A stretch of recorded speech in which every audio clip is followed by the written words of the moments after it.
उदयपुर नामक एक गांव में एक मोहन नाम का एक लकड़हारा रहा करता था। वो बहुत गरीब लकड़हारा था। वो किसी तरह 2 वक्त की रोटी खा पाता था। वो गांव के बाहर एक छोटा सा घर में अपनी पत्नी रीमा और अपने बेटे अमन के साथ रहा करता था। रीमा, मुझे कुछ खाने को दे दो, आज जंगल जाना है लकड़ी काटने।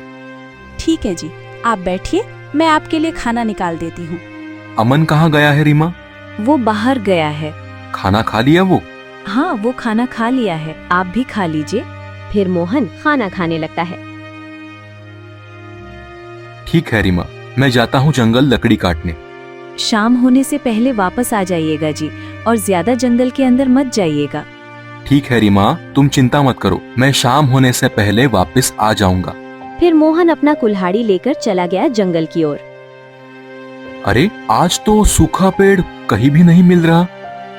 फिर मोहन घूमते घूमते जंगल के बहुत अंदर चला गया। वो रहा सूखा पेड़, चलो जल्दी जल्दी काट लेता हूँ, शाम भी होने वाली है। फिर मोहन उस पेड़ को काटने लगता है। चलो हो गया, अब इसको सेठ जी के घर में दे देता हूँ। फिर मोहन वहाँ से लकड़ी लेकर सेठ जी के पास आ गया। ये लीजिए सेठ जी, आज थोड़ा कम मिला है। अरे, इतना कम लकड़ी में क्या होगा मोहन? सेठ जी, कल थोड़ा ज्यादा ले आऊंगा, आज इसी में काम चला लीजिएगा। ठीक है मोहन, ये लो तुम्हारा पैसा, और हाँ, कल से ज्यादा करके लकड़ी लाना, नहीं तो मैं किसी और से लकड़ी लेना शुरू कर दूंगा। नहीं सेठ जी, आप बिल्कुल भी चिंता मत कीजिए, मैं कल से और ज्यादा लकड़ी लेकर आऊंगा। फिर मोहन वहाँ से पैसा लेकर दुकान चला गया घर के लिए राशन खरीदने। सुनिए, मुझे कुछ राशन दे दीजिएगा घर के लिए। ठीक है, रुकिए थोड़ा देर, मैं अभी निकाल देता हूँ। ये लीजिए जी आपका राशन। कितना रुपया हुआ इसका? इसका 50 रुपया हुआ। ठीक है, ये लीजिए आपका पैसा। फिर मोहन वहाँ से राशन लेकर घर वापस आ गया। रीमा, ओ रीमा, ये लो, घर के लिए कुछ राशन लेकर आया हूँ। ठीक है जी, आप बैठिए, मैं आपके लिए खाना लगा देती हूँ। बेटा अमन, तुम भी बैठ जाओ, मैं तुम्हारे लिए भी खाना लगा देती हूँ। ठीक है मम्मी। फिर रीमा उन दोनों के लिए खाना लगा देती है। फिर खाना खाकर वो सब सो जाता है। रीमा, मैं जा रहा हूँ लकड़ी काटने। खाना तो खा लीजिए। नहीं रीमा, आज बहुत जल्दी जाना है लकड़ी काटने, क्योंकि आज बहुत सारा लकड़ी काटना है। इतना कहकर मोहन चला गया जंगल की ओर लकड़ी काटने। लगता है आज भी ज्यादा लकड़ी नहीं काट पाऊंगा, कोई सूखा पेड़ नहीं मिल रहा। तभी वहाँ बहुत तेज बारिश होने लगती है।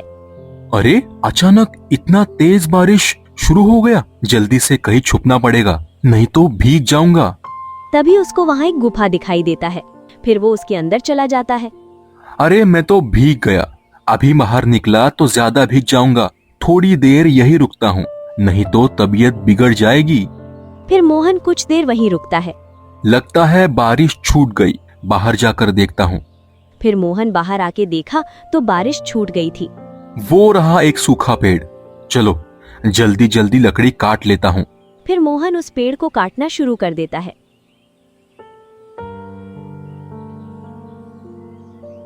चलो हो गया, अब इतना काफी है, अब इसको सेठ जी के घर पे ले चलता हूँ। फिर मोहन वहाँ से लकड़ी लेकर सेठ जी के घर आ गया। ये लीजिए सेठ जी, आज थोड़ा ज्यादा लकड़ी लेकर आया हूँ। अरे मोहन, आज तो बहुत ज्यादा बारिश हो रही थी, तो तुम लकड़ी काटने कब गए थे? सेठ जी, बारिश शुरू होने से पहले ही मैं आज जंगल चला गया था। ओह, इसीलिए तुम आज भीग गए हो बारिश में। सुनो, घर जाकर दवाई खा लेना, नहीं तो तुम्हारी तबीयत बिगड़ जाएगी। ये लो तुम्हारा पैसा। फिर मोहन वहाँ से घर वापस आ गया। रीमा, थोड़ा खाना लगा दो, मुझे बहुत तेज भूख लगी है। आज तो बहुत ज्यादा बारिश हो रही थी जी, लगता है आप भीग गए हैं। हाँ रीमा, वो आज थोड़ी बारिश आ गई थी ना, इसलिए मैं भीग गया बारिश में। ठीक है, आप बैठिए, मैं आपके लिए खाना लगा देती हूँ। फिर मोहन खाना खाकर सो जाता है।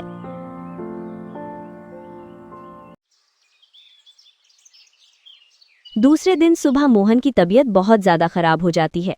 अजी, आपको तो बहुत तेज बुखार आ गई है, वैद्य जी को तो बुलाना ही पड़ेगा। नहीं रीमा, मुझे कुछ नहीं हुआ है, ठीक हो जाऊंगा अपने आप, तुम चिंता मत करो। लेकिन पिताजी, आपकी तबीयत तो बहुत ज्यादा खराब हो गई है। अगर वैद्य जी को नहीं बताया तो आपका तबीयत और ज्यादा बिगड़ सकता है। लेकिन बेटा, हमारे पास तो घर में एक भी पैसा नहीं है। वैद्य जी को इलाज के लिए पैसे कहाँ से देंगे? हम सेठ जी के पास से कुछ पैसे कर्जे में ले लेते हैं, तब आपका इलाज करवा सकेंगे ना? नहीं बेटा, तुम इतना चिंता मत करो, मैं ठीक हो जाऊंगा। अमन तो ठीक ही कह रहा है जी। नहीं रीमा, तुम समझ नहीं रही हो। वो सेठ जी ऐसे ही किसी को कर्जे में पैसा नहीं देता, उसके पास कुछ न कुछ गिरवी रखना पड़ता है। तो हम क्या करें जी, ऐसे ही हाथ में हाथ धरे बैठे रहे? मैं ठीक हो जाऊंगा, तुम दोनों मेरी चिंता मत करो। पैसे न होने के कारण मोहन अपना इलाज नहीं करवाता है। फिर कुछ दिन बाद वो इस दुनिया को छोड़कर चला जाता है। पिताजी, आप हम सबको इतनी जल्दी छोड़कर क्यों चले गए पिताजी? फिर कुछ दिनों बाद रात को बहुत तेज बारिश और तूफान आ जाती हैं। उसी तूफान में उनका घर टूट जाता है।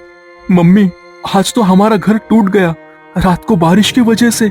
हाँ बेटा, अब हम कहाँ रहेंगे? हमारे पास तो पैसा भी नहीं है जो इसको ठीक करवा लें। लेकिन घर को तो ठीक करवाना ही पड़ेगा ना माँ। ठीक तो करवाना ही पड़ेगा रे। पता नहीं ईश्वर हमारे साथ ही क्यों करता है। अब हमारे पास इतना पैसा कहाँ से आएगा रे? हम सेठ जी के पास से कुछ पैसा ले ले तो कर्जे में, मैं काम करके उसको थोड़ा थोड़ा चुका दूंगा।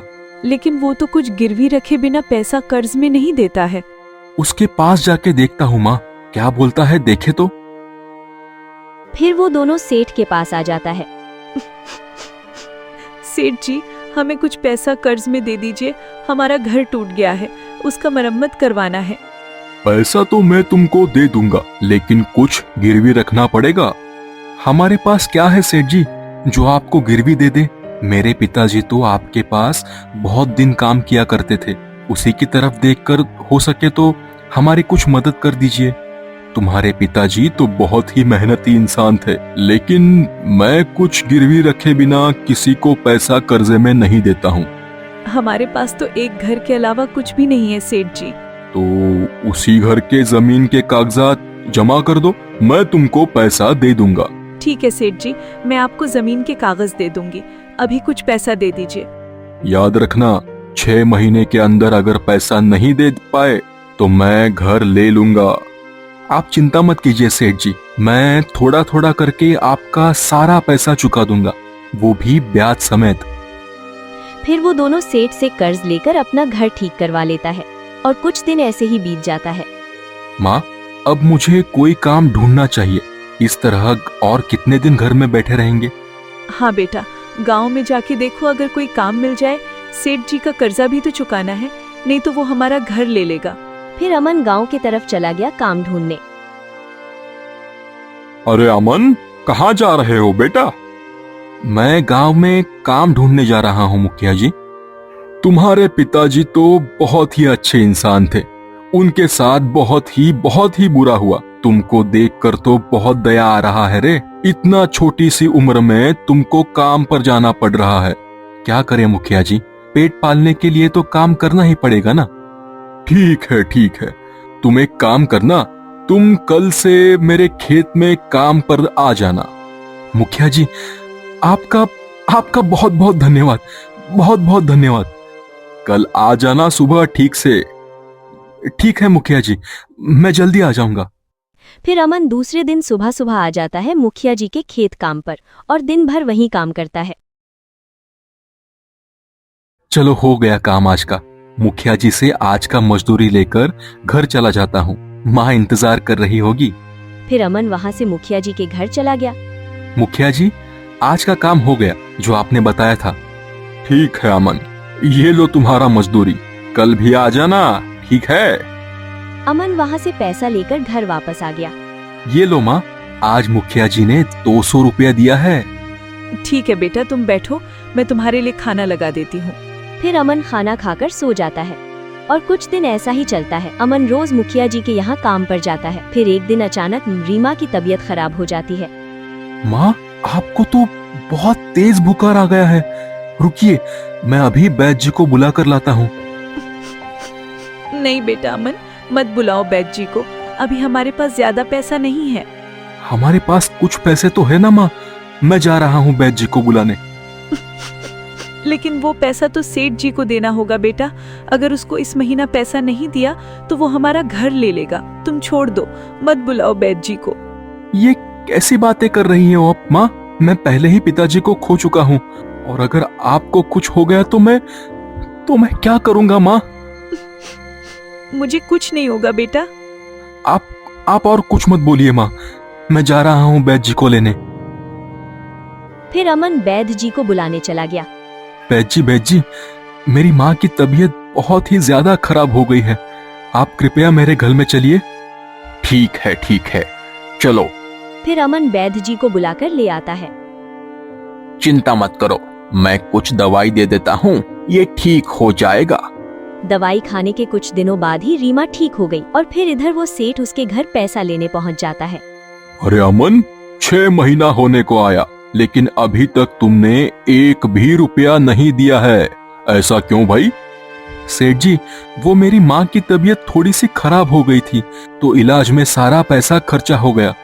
वो सब मैं नहीं जानता बेटा, मैंने तुमको पहले ही बताया था कि अगर 6 महीने में कर्जा नहीं चुका पाए तो मैं तुम्हारा घर ले लूंगा। सेठ जी कुछ तो रहम कीजिए, अगर आप ये घर ले लेंगे तो हम कहाँ जाएंगे? मैं वो सब कुछ नहीं जानता, बस मेरा पैसा मुझे चाहिए, नहीं तो अभी के अभी घर खाली कर दो। उस सेठ के सामने वो दोनों बहुत गिड़गिड़ाया, रोया, लेकिन कुछ नहीं सुना और घर से बाहर निकाल दिया। अब हम कहाँ जाएंगे बेटा? चलो माँ, अब हम इस गांव में नहीं रहेंगे, कहीं दूसरे गांव में जाके देखेंगे, मदद मांग के। फिर वो दोनों उस गांव को छोड़कर चला गए दूसरे गांव की तरफ।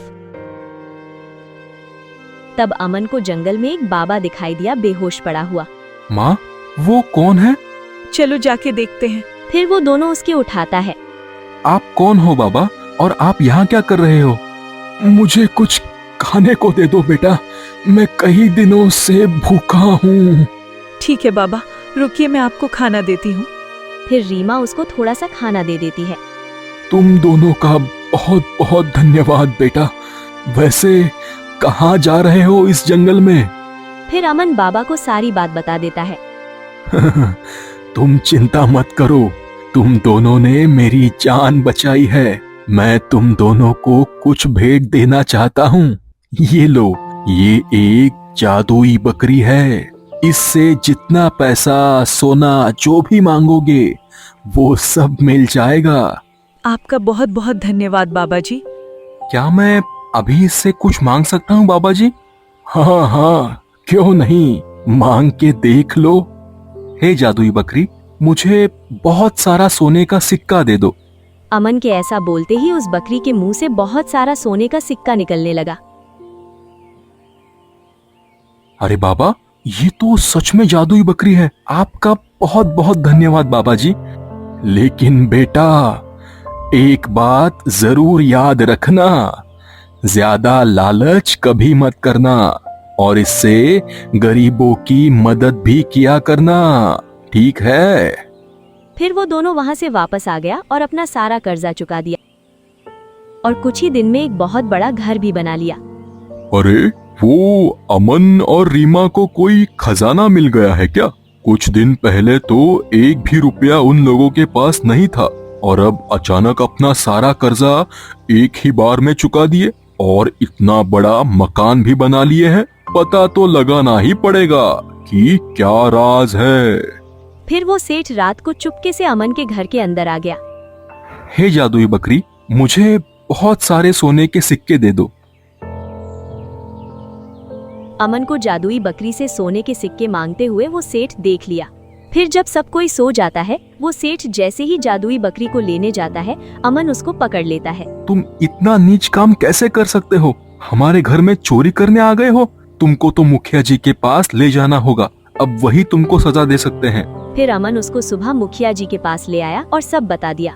इतना अमीर इंसान हो, ईश्वर ने तुमको सब कुछ दे दिया है, धन दौलत, फिर भी चोरी करते हो, तुमको शर्म नहीं आती? मुझे माफ कर दीजिए मुखिया जी, मैं लालच में अंधा हो गया था। नहीं नहीं नहीं नहीं, तुमको माफ बिल्कुल नहीं किया जा सकता है, तुमको तो पुलिस के हवाले करना पड़ेगा। फिर मुखिया जी ने उसको पुलिस के हाथ में दे दिया और फिर अमन और उसकी माँ रीमा दोनों सुखी से अपना जीवन यापन करने लगा।